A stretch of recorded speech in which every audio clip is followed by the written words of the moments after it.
मैं ये बात यहाँ कहना चाहती हूँ और मैंने पहले भी कहा है कि बहुत लोगों ने मदद की, बहुत रिस्क लेकर भी मदद किया, बहुत सहर्ष भी मदद की। अनफॉर्चुनेटली ज़्यादातर लोग जिन्होंने मेरी मदद की उनका मैं नाम नहीं ले सकती, क्योंकि उनका नाम मेरे लिए छापना भी संभव नहीं था और पब्लिक फोरम पे लेना भी उचित नहीं है। बिना उन सब का नाम लिए मैं उनसे अपना आभार व्यक्त करना चाहती हूँ कि उन्होंने मेरी मदद की। लेकिन ख़ास तौर पर हमारी पब्लिशर रेणु जी, जिन्होंने लगातार 4 साल तक मुझे प्रेरित किया, प्रॉम्प्ट किया कि ये किताब को पूरा करो, इसको कंप्लीट करो, मुझे वो रिमाइंड करती रहीं। क्योंकि बीच में कई बार ऐसे मौके आए जब मुझे लगा कि जानकारी की जो समस्या आ रही थी, इनपुट्स की परेशानी आ रही थी, इंटरव्यूज़ वगैरह की, उसके चलते शायद ये पुस्तक मैं पूरी नहीं कर पाऊंगी। लेकिन जब जब मुझे मेरे मन में कोई डाउट आया तो हमारी पब्लिशर ने मुझे बहुत इसके लिए पुश किया। लगातार वो मेरे पीछे पड़ी रही और इसीलिए ये पुस्तक कंप्लीट हुई। प्रकाशन शुरू था तब बाहर प्रोटेस्ट हुआ अगेंस्ट ये ग्लोरीफिकेशन है, मतलब एक्यूज का मालेगांव उन्होंने ऐसा उनका एलिगेशंस है। यहाँ पे एक नोटिस दिया था कॉलेज को कि ये आप इलीगल ग्लोरीफाई कर रही है। हाँ, ये मुझे कुछ आज के कार्यक्रम से पहले भी और फ़ोन पर भी मुझे कुछ लोगों के फ़ोन कॉल्स मुंबई पुणे से आए थे ये कहने के लिए कि कुछ लोग हैं जो पब्लिक फोरम पे भी प्रोटेस्ट करने की बात कर रहे हैं और ऑर्गेनाइजर्स के ऊपर भी, वेन्यू का जो मैनेजमेंट है उस पर बहुत दबाव डाला जा रहा है कि कार्यक्रम को रद्द किया जाए, और वो पुलिस के पास भी गए हैं।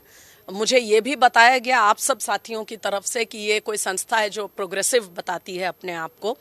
जो मेरा अनुभव है, अब तक हमने तो सुना था कि प्रोग्रेसिव लोग वो होते हैं जो सबको समाज में अपनी बात कहने का हक हो, इसके पक्षधर होते हैं। वो समाज में खुलापन चाहते हैं, सबको अपनी अभिव्यक्ति होनी चाहिए, इसीलिए वो प्रोग्रेसिव कहलाते हैं। ये पता नहीं कैसे प्रोग्रेसिव है, जिनको लगता है कि पुस्तक का कार्यक्रम रद्द करवा देने से वो प्रोग्रेसिव बनेंगे। मैंने 4 साल रिसर्च करके, अपना काम करके ये पुस्तक लिखी है। अब अगर उनके पास कोई ऑल्टरनेटिव फैक्ट्स हैं, अगर उनके पास कोई और बात है, तो वो भी पुस्तक लिख सकते हैं, वो अपनी बात को पब्लिक फोरम पे रख सकते हैं। कार्यक्रम रद्द करवाने के पीछे क्या मंशा है?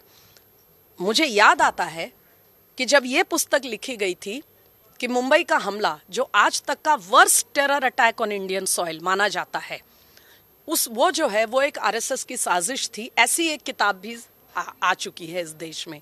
उस किताब का विमोचन हुआ, बहुत बड़े स्केल पे हुआ, बड़े बड़े पदों पे बैठे लोगों ने उसका विमोचन किया। अगर वो किताब आ सकती है तो इस किताब से क्या परेशानी है? किस बात का डर है कि एक नैरेटिव खड़ा किया गया था वो ध्वस्त हो जाएगा? इसका डर तो नहीं है कहीं। इस बुक में है क्या एक्चुअल, मतलब आपने इस बुक में देखिए, वैसे तो आप पुस्तक पढ़ेंगे तब पूरी बात स्पष्ट होगी। 1-2 वाक्य में कहना पड़े तो मैं ब्रीफली यही कहना चाहूंगी कि कर्नल पुरोहित का केस हो या हिंदू टेरर के 1-2 और केसेस थे, जो वो कोई ऐसे ही यूं ही कोई ऐसा ऑपरेशन नहीं था। बहुत सोच समझ के एक पॉलिटिकल नैरेटिव को खड़ा करके और कुछ बहुत बड़े पदों पर बैठे लोग जो थे उनकी रजामंदी से ये एक पॉलिटिकल इंटरेस्ट से तैयार किया गया था, क्योंकि उस समय देश में बहुत जबरदस्त टेरर अटैक्स हो रहे थे। तो एक हिंदू टेरर की बात को एक खड़ा करके, स्मोक स्क्रीन, एक बोगी खड़ा करके एक फॉल्स इक्विवेलेंस क्रिएट करने का प्रयास हुआ था, और जिसमें कि बहुत ही समाज के बहुत कुछ प्रबुद्ध लोग और कुछ फियर्सली पेट्रियाटिक ऑफिसर्स जो हैं उनको इसमें इस्तेमाल करके उनको यूज किया गया, उनको दिखाया गया, क्योंकि ये नैरेटिव में अच्छा दिखता था। मतलब और ने जो भी इंक्वायरी की, मतलब आपको मालूम है हेमंत करकरे सर ने सब ये सब उस टाइम इन्वेस्टिगेशन किया था, वो सब गलत है, ऐसा आपको मानना है? ट्रायल हो रहा है, सब कुछ साफ हो जाएगा। मालेगांव ब्लास्ट में जो कुछ डेथ हुए हैं उनकी फैमिली ने कोर्ट में कहा है करके यही मांग की है। देखिए, ट्वीट का तो मैं कोई ऑफिशियल वो मानती नहीं, लेकिन जो लोग अदालत में गए हैं, मुझे लगता है कि इस देश में सबको हक है अपनी बात, अपनी डिमांड को लेकर अदालत में जाने का। उस पर मुझे कोई टिप्पणी नहीं करनी है। मगर ये जो आर्ग्यूमेंट है कि किताब छप गई है तो ट्रायल कोर्ट के फैसले पे असर पड़ेगा, आपको याद रखना चाहिए एक फिल्म आई थी अय्यारी। जब वो पिक्चर आई थी तो उसके रिलीज होने से पहले जो आदर्श एसोसिएशन है, मुझे बताया गया है, मैंने वो जजमेंट पढ़ा है और वो एक बहुत ही क्लासिक जजमेंट है कोर्ट का। उसमें ये कहा गया था कि अभी जो है वो केस चल रहा है, उस कैंप पे जांच हो रही है, तो अय्यारी फिल्म का रिलीज रोक देना चाहिए क्योंकि इससे कोर्ट के ट्रायल को प्रभावित किया जाएगा। उस समय कोर्ट ने अपने ऑर्डर में ये कहा था कि जो ट्रायल होता है, जो कोर्ट्स होती हैं, अदालतें होती हैं, दे गो स्ट्रिक्टली बाय एविडेंस। वो अपने ट्रायल अपने एविडेंस के आधार पर अपना फैसला करती हैं। लेकिन ये सारे विषय पहले से पब्लिक डोमेन में है। क्या हिंदू टेरर के विषय पर सालों से मंथन नहीं हो रहा है समाज में? क्या राजनीतिक बयानबाजी नहीं हो रही है? क्या वो सब जुडिस नहीं है? फिर तो एक विषय जो पब्लिक फोरम पे है, उससे उसको बोलने या उस पर कोई फिल्म बनाने या किताब लिखने पर रोक नहीं है।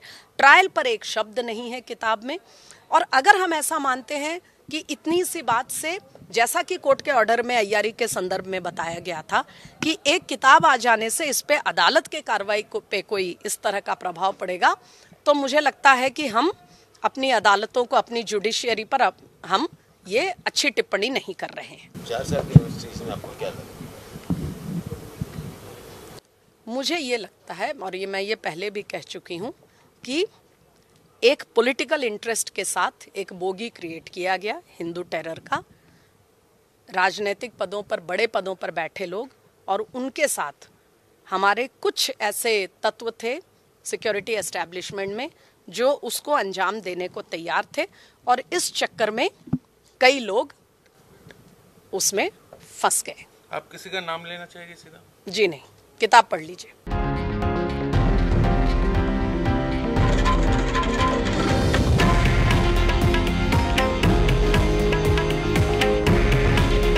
हे आहे देशातील नंबर 1 न्यूज नेटवर्क आणि आपण पाहत आहात TV9 मराठी।